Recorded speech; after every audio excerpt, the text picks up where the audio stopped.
আমার কাছে নাই। আল্লাহর নবী ডাক দিয়ে বললেন, আজরাইল, প্রশ্ন আমার এইটা নয়, প্রশ্ন আমার এইটা নয়। হাজার হাজার লক্ষ লক্ষ কোটি কোটি মানুষের দেহের থেকে টেনে হেসড়ে তুমি জান বের করে নিয়ে এসেছো।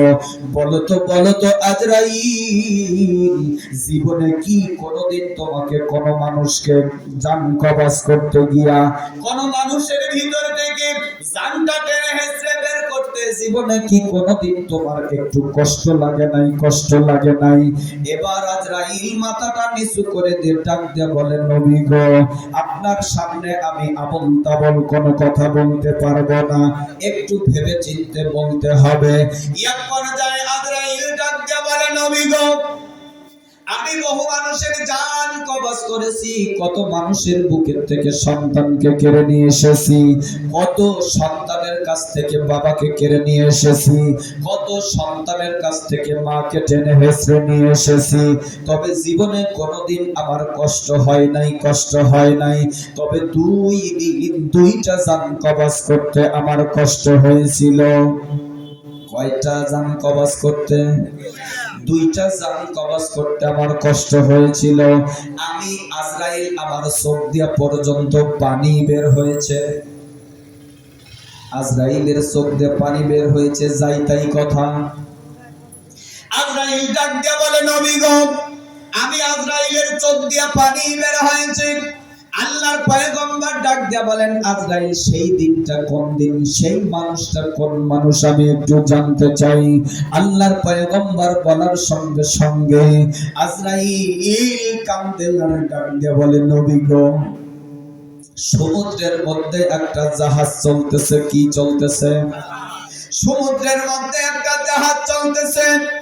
হঠাৎ করে গভীর সমুদ্রের মধ্যে জাহাজটা চলতেছে, হঠাৎ করে দেখা গেল পূর্ব গগনের মধ্যে একটু মেঘ দেখা যায়। কি দেখা যায়?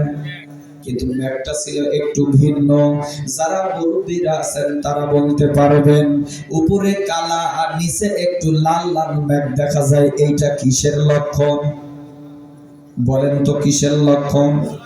মুরব্বীরা বলতে পারবেন, কালা মেঘের নিচে একটু লাল বর্ণ মেঘ দেখা যায়, তার মানে আগেকার মুরব্বীরা ডাক দিয়ে বলতো, বাবা তাড়াতাড়ি ঘরের মধ্যে যাও, গাছের নিচের থেকে সরে যাও, কারণ মেঘের যে পরিস্থিতি দেখা যায়, মেঘের যে আকৃতি দেখা যায়, তাতে প্রচুর পরিমাণ ঝড় হবে। কি হবে?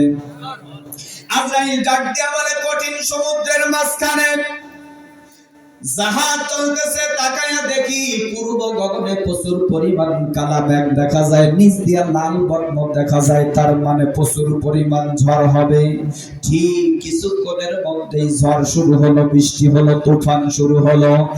এত জোরে তুফান হলো, আজরাইল ডাক দিয়া বলে, নবী গো, তুফানের কবলে ওই জাহাজটা পড়ল। কিছুক্ষণ পরে একটা বড় ধরনের ঢেউ সমুদ্রের মধ্যে শুরু হয়ে গেল। উত্তাল সমুদ্রের মধ্যে জাহাজটা সম্পূর্ণরূপে উল্টে গেল। আল্লাহর নবী বলে, তারপরে কি হলো? আজরাইল ডাক দিয়া বলে, ওই যে জাহাজটা সম্পূর্ণরূপে উল্টে গেল, উল্টে যাওয়ার পরে দেখি সব মানুষ পানির মধ্যে হাবুডাবু খাইতেছে। আমাকে আল্লাহ আদেশ দিল, গণহারে সব মানুষকে দুনিয়া থেকে বিদায় করে দাও।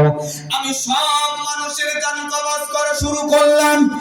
এক পর্যায়ে আমি তাকায়া দেখি একটা কাঠের টুকরা ভাসতেছে, ওর উপরে একজন গর্ভধারিণী মা শুয়ে আছে। সুবহানাল্লাহ বলি। আল্লাহর নবী ডাক দিয়ে বলে, তারপরে কি হলো? নবীজিকে ডাক দিয়ে বলতেছে, আজরাইল, নবী গো, ওই কাঠের টুকরার উপরে যেই মহিলাটা শুয়ে আছে, মহিলাটার পেটের ভিতরে বাচ্চা, এখনই সন্তান হবে। এই পরিস্থিতি বোঝা যাচ্ছে। আল্লাহ পাক আমাকে আদেশ দিলেন, ওখানে দাঁড়ায়া থাকো, কিছুক্ষণ পরে মহিলার জান কবজ করবে। আমি দাঁড়ায় থাকলাম। কিছুক্ষণ পরে তাকায়া দেখি মহিলার সন্তান ভূমিষ্ঠ হলো দুনিয়া থেকে। ওই মহিলার দুনিয়ার উপরে সন্তান একটা ভূমিষ্ঠ হয়ে দুনিয়ায় চলে আসলো। আল্লাহ আমাকে আদেশ দিল, আজরাইল, এবার আর দেরি করো না, ওই সন্তানটাকে রেখে মাকে দুনিয়া থেকে বিদায় করে জান কবজ করে আমি আল্লাহর কাছে নিয়ে আসো। বলেন তো কষ্ট হবে কি হবে না? এখনই একটা সন্তান হলো, সেই সন্তানটা মা বাপ ছাড়া বাঁচা সম্ভব? বাপ ছাড়া বাঁচলেও মা ছাড়া বাঁচা কঠিন। আজরাইল আল্লাহকে বললেন, আল্লাহ, জীবনে কোনদিন আপনার মতের উপরে কথা বলি নাই, আপনার আদেশ জীবনে কোনদিন অমান্য করি নাই, আপনি যা বলেছেন সব করেছি। আল্লাহ, আজকে একটা কথা আপনার কাছে জানতে চাই। আল্লাহ, এই সন্তানটাকে রেখে মার জানটা কবজ না করলে কি হয় না? আল্লাহ ডাক দিয়ে বললেন, যা বলছি তাই করো, তাড়াতাড়ি করে মহিলার জান কবজ করো।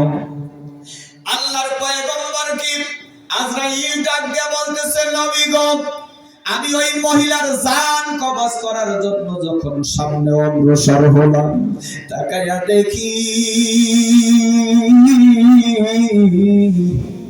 সন্তানটা পরে পরে কান্না করতেছে। নবী গো, আমি ওই জান কবজ করার জন্য 2-3 বার কাছে আগাই আর পিছাই, আর আল্লাহর দিকে তাকাই, আল্লাহর একটু রহমত হয় নাকি না?